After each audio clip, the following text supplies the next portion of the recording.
کچھ لوگ اشکال کرتے ہیں پیش کرتے ہیں شیخ کہ ابھی جو ہندوستان کے ماحول ہے اس میں مسلمانوں کے ساتھ کافی ظلم و زیادتی ہو رہی ہے، تو اس صورت میں گویا دارالحرب کا سا مسئلہ ہے، تو وہ یہ کہتے ہیں کہ دیکھیے دیکھیے ایسی بھائی صورت میں سنیے، جی میں جی ہاں ہاں آگے کمپلیٹ کر لیجیے، کمپلیٹ کر لیجیے۔ جی، تو یہ کہتے ہیں کہ ایسی صورت میں جو ہے سودی لین دین جائز ہو سکتا ہے، اس کی ایک خاص گروہ ہے، لیکن وہ ایک اشکال پیش کرتے ہیں شیخ، اس کا جواب دیتے بارک دیکھیے اللہ فیکم۔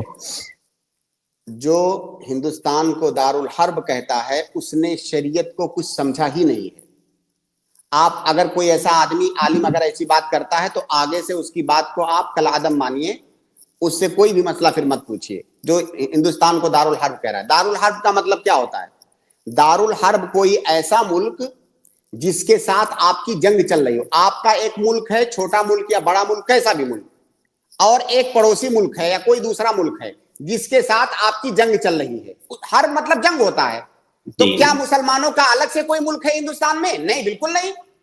ہندوستان ایک ہے، یہاں کے سارے شہری چاہے ہندو ہوں چاہے مسلمان ہوں، کسی بھی دھرم کو ماننے والے ہوں، سب کا برابر کا حق ہے اس ہندوستان پر۔ تو سب کا ایک ملک ہے، مسلمانوں کا الگ سے کوئی تھوڑی ملک ہے کہ اس کو دارالحرب بنا دیں گے۔ تو دارالحرب اس ملک کو کہتے ہیں جس کے ساتھ آپ کے ملک کی جنگ چل رہی ہے۔ تو آپ کا تو کوئی الگ سے ملک ہے نہیں، یہ ملک آپ کا بھی ہے، یہ ملک یہاں کے دوسرے شہریوں کا بھی ہے، تو یہ دارالحرب نہیں ہے۔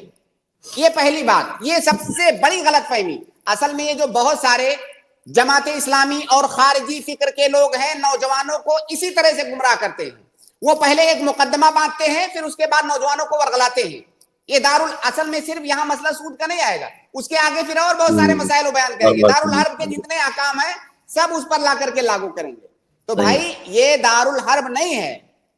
دوسری بات، اگر فرض کر لیں کہیں پر کوئی دارالحرب ہے بھی، فرض کر لیں باہر، تو کیا وہاں پر سود حلال ہو جائے گا؟ دارالحرب میں سود حلال ہونے کی کیا دلیل ہے؟ کوئی دلیل نہیں ہے۔ چاہے آپ دارالحرب میں، بھائی خنزیر کھانا حرام ہے تو ہر جگہ حرام ہے، چاہے دارالاسلام میں ہو یا دارالحرب میں ہو، ہر جگہ حرام ہے۔ اور سود کی حرمت خنزیر سے کہیں زیادہ ہے، کہیں زیادہ، مطلب آپ دونوں کا کوئی مقابلہ ہی نہیں ہے۔ سمجھ رہے ہیں؟ تو اگر سود کو کہہ رہے ہیں دارالحرب میں حلال ہے، تو پھر نعوذ باللہ من ذالک آپ جو دوسری حرام چیزیں ہیں اس کو بھی پھر کہیے کہ وہ بھی حلال ہیں۔ تو کہیں پر بھی سود کہیں پر بھی حلال نہیں ہے۔